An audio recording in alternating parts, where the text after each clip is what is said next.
Hello everybody, Dacob here. Welcome back to my channel. Today, as my outfit announces, again we are talking Twin Peaks. And my desire to have Mickey Mouse in Twin Peaks. No, just joking. Although you never know. Some weird appearance of some Disney character in the Red Room would be interesting. Now, really quickly, in anticipation of 2016 news, Mark Frost announced a book which will come in late 2015, written by him, describing the lives of all of our characters that were left, unresolved in the beginning of the 1991, I presume.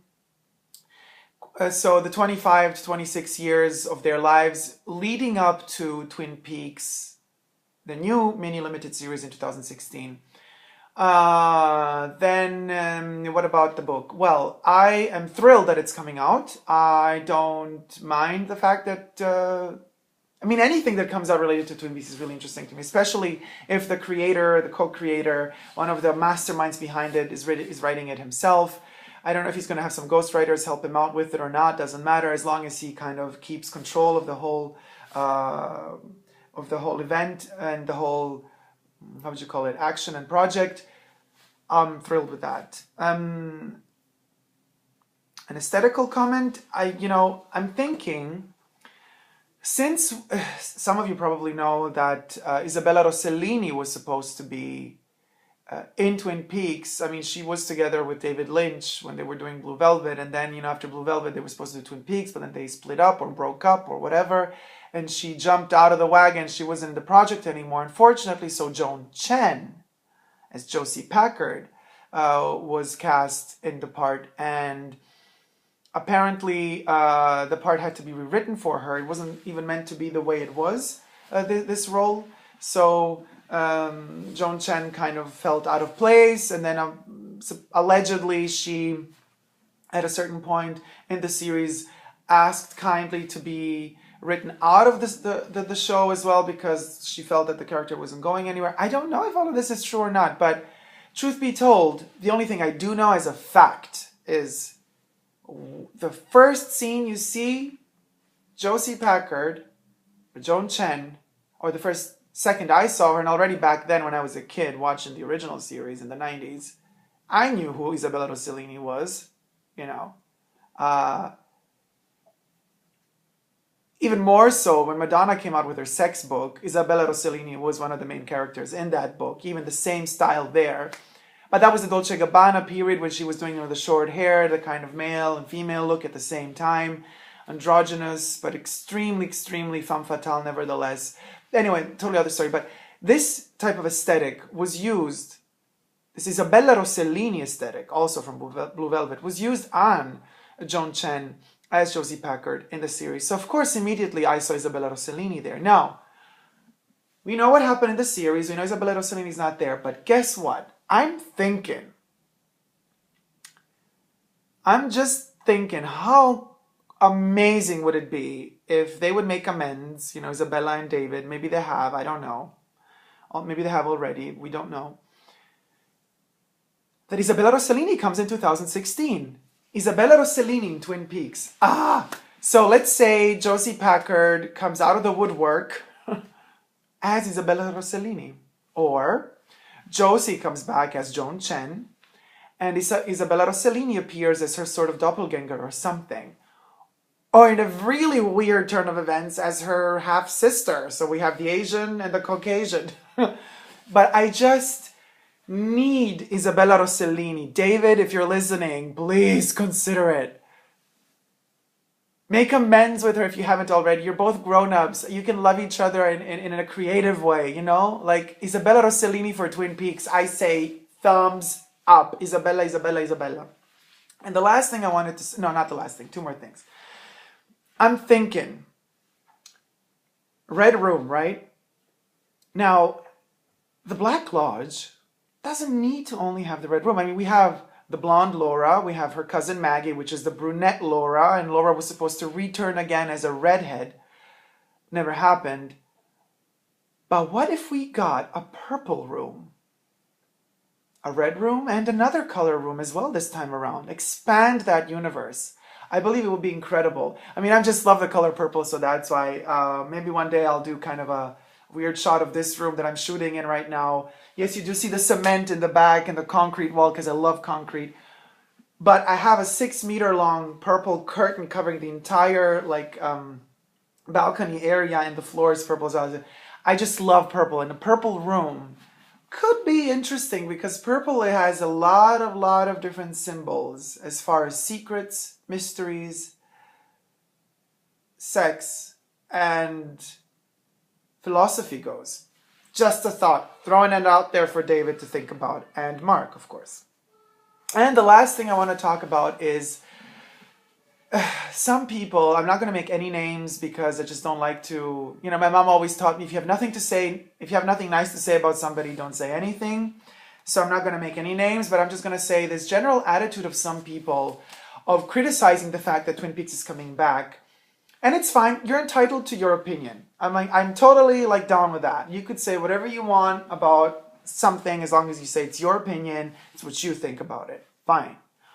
But when these so-called critics or opinion makers start, you know, heading towards blogs and heading towards websites and start acting up like journalists or whatever, and writing articles about how it's bad that Twin Peaks is coming back in 2016 and how it's never going to recapture the magic of back in the day, and they go on and blah, blah, blah, and then they get to the point where they say, none of us really wants that. You don't really want that. And I really get mad because how do you know what I want?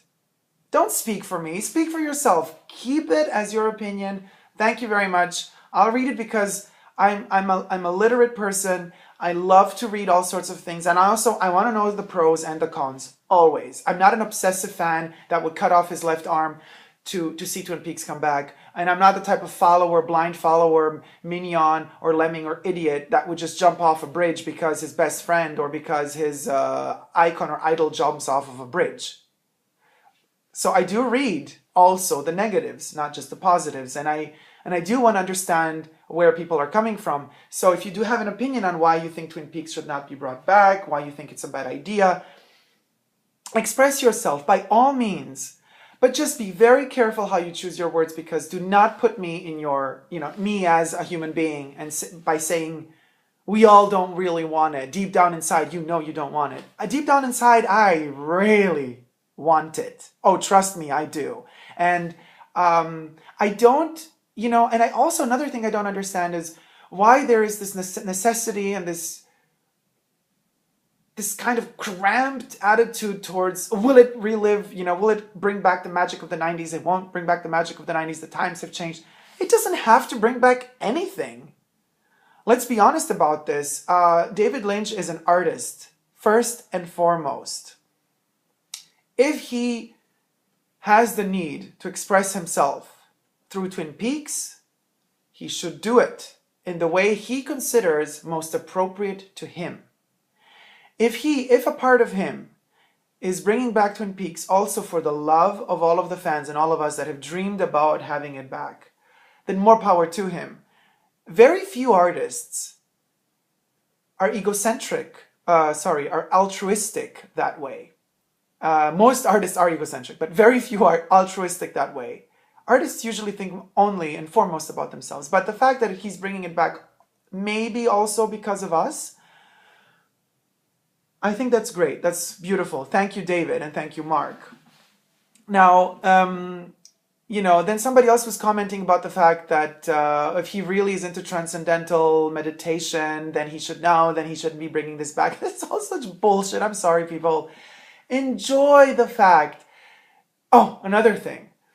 So the same person wrote, in the comment section underneath the article, somebody wrote, yeah, it's probably going to be the last movie, like David hasn't been doing movies or videos for a long time, and now he's coming back with Twin Peaks. It's probably going to be the last thing he does. How dare you people? I mean, maybe it's going to be what it's going to be. Maybe it's going to be the last time he revisits Twin Peaks. Maybe not. But don't go so far as to who are you? You have a crystal ball that can foresee the future? I would just say relax, enjoy everything that comes our way, because this new Twin Peaks, or this Twin Peaks, it's not even new Twin Peaks, it's Twin Peaks coming in 2016, is not just for the nostalgics, for the nostalgia of it, for all of the nostalgic people that were kids back then or teenagers back then and now they want to relive it. It's not just for the, you know, for trying to capture young generations and get them lured into Twin Peaks. No, it's not. It's just fun. Purely fun. Because what we forget about Twin Peaks, at the end of the day, much has been said about it, it's fun to watch. And also for James and from Obnoxious and Anonymous, I mean, you know, you guys often talk about the fact that, I love your channel, by the way, huh? And great videos, and I watch all of them. That you didn't like the side plots, you know, in Twin Peaks with the mayor having the blonde bimbo. I loved those. I mean, let's not forget, I'm not trying to be too philosophical about it. When I watch Twin Peaks, I enjoy Twin Peaks. I love the little clumsy moments, because those are the human moments, and little hiccups and slip-ups or slip-downs, and in the storylines, you know, with this mayor. I just loved it, and I loved that they found a way to kind of get this guy in there, and the way he would talk, and it was magical to me. I just thought it was a great plot. I mean, even James, like, traveling, you know, off on his motorbike. I mean, that was kind of a bit less of interesting to me.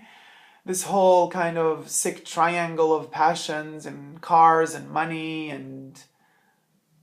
but nevertheless, it was fun. And no matter how Twin Peaks is going to look like in 2016, no matter if they shoot it in digital and then make it look like it's film, no matter if they really shoot it in 35mm, heck, even if they shot it in 16mm, I'm sure it's going to be fun, because don't ever forget, people, David Lynch has the most magical sense of humor. And he doesn't have to recapture the spirit of the times now. He doesn't owe anybody anything. The only thing he owes is something to himself. He owes it to himself to be happy, to be fun, to enjoy life, and to have a lot of fun working and doing the stuff he dreams and likes and loves to do. Now, don't forget, he hasn't been doing movies and films for a long time now, a relatively long time. And how will Twin Peaks look like, people have asked themselves. Well, I think the key to answering that question lies within the last works he has been doing. I have each and one of his albums, each and one of his records. That's the music, that's the theme, that's the mood he's going for now. Obviously, otherwise he wouldn't be doing those things, and that's the mood he's going to be going for in Twin Peaks, I'm sure. And the paintings, the drawings, the mood boards, look carefully into those. Those hold the key to the aesthetic, the style, and the imagery of Twin Peaks 2016. So thank you guys so much for watching. Subscribe if you like what you see. Give me a thumbs up on this video. Leave me comments in the comment section below, and I'll get right back to them. Twin Peaks is not just for geeks. Remember that. Love you all. Bye. Take care.